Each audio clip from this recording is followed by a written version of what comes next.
Buongiorno, buonasera, it's me again, Jay, and for today's vlog, I'm gonna give you some tour here in Savona, Italy. Savona, Italy is a different city from the previous city we've been, which is the Civitavecchia, Italy, and Palermo, Italy. So Savona, guys, is really far from that city, so you need to ride in a ship or a bus or a plane. So around one day yung biyahe papunta dito.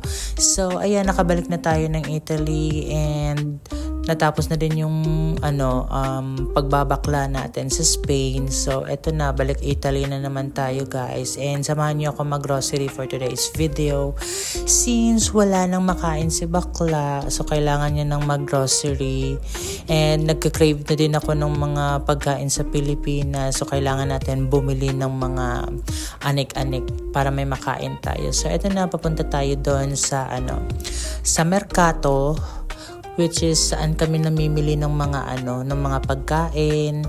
And meron palang dito, guys, may Filipino local market na ang may-ari is Bisaya siya, si ate from Cebu na nakapag-asawa siya dito ng Italiano, and then nagtayo sila ng parang grocery store dito sa Italy, sa Savona, Italy. So ayan, so doon kami namimili ng mga Filipino food like mga sardinas, mga ganun-ganun. So ayan, sasamahan niyo ako mag-grocery, guys. So ayan, as of the moment, guys, winter pa din dito sa Italy. So ayan, as you can see, naka-coat pa din yung mga tao dito. And nakasuot lang ako ng windbreaker na jacket. So sobrang lamig, guys. Pumapasok yung lamig doon sa balat natin. And hindi pwedeng magtagal tayo sa labas kasi mamumula yung natin, balat natin. Tsaka naka-face mask pala ako dito kasi sa sobrang lamig nagbibiyak yung labi mo at tsaka nagsusugat siya pag nagtagal ka dito. So ang sobrang sakit niya pag nagbibiyak siya sa sobrang lamig. So kailangan mo dito ng lip balm or any moisturizer sa lips mo, pati sa skin mo. Ayan sa sobrang lamig. Ayan, papunta tayo doon sa Mercato. And ayan, so nandito na tayo sa tulay, guys. As you can see, itong tulay pala na to, nahahati siya every 30 minutes, guys. So kasi dadaan yung mga yate, so kailangan natin mag-antay para makonect yung tulay para makatawid tayo doon sa Mercato, which is yun yung local market nila. Yan pala yung tawag sa guys, sa local market. Mercato yung tawag dyan in Italian.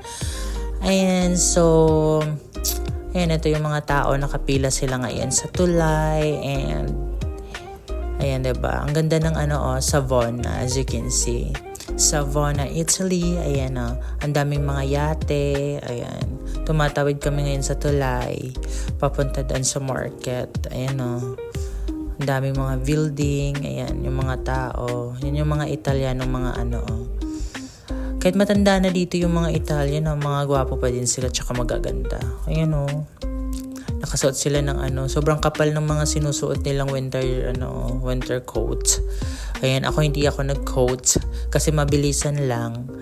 Kasi nag-break time lang ako sa work, and after that I just have to go back very quick. Ayan diba? Ang ganda. Hopefully, guys, kayo din makapunta kayo dito sa Europe. Ayan entrata. Ayan. Orare. Ayan. Opening time. Ayan, guys, natututo na din ako dito mag-Italian sa mga binabasa ko lang yung mga yung mga kung yung mga nakasulat, tapos sinesearch ko kung yung meaning. Yun pala yung meaning. Ayan.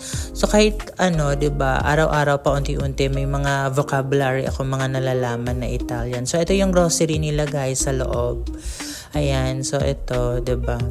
Ang hirap lang mamili dito, guys, kasi ang hirap basahin nung mga bibilhin mo kasi naka-Italian siya. So pag nandito na kayo, guys, or nakapunta kayo dito, mag-download kayo ng offline translator. If may internet naman kayo, pwede namang gamitin. Ayan So itapat nyo lang yung Google Lens or anything, yung camera, tapos yung camera na yung magtra-translate for that.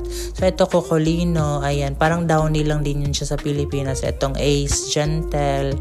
Ano yan siya, para siyang, ano ba tawag, Zonrox Decolor, parang ganun. Kasi kailangan ko mamili ng mga mga gamit na panglaba kasi wala na akong gagamitin. And ito, para sa mga anik-anik, sa buhok, sa kilikili, and ayan, ito may pera tayong euro, so yun yung gagamitin natin pang bayad kasi ayaw ko gumamit ng card for now since may mga cash naman tayo.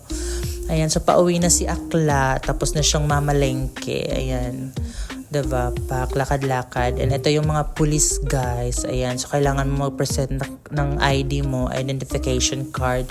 Kasi kung kahit saan pumunta ka dito, may mga security, mga police, tatanungin ka. Ayan, maghahanap sila ng ID mo. So, kailangan mong i-presenta yung ID mo para makita nila na diba?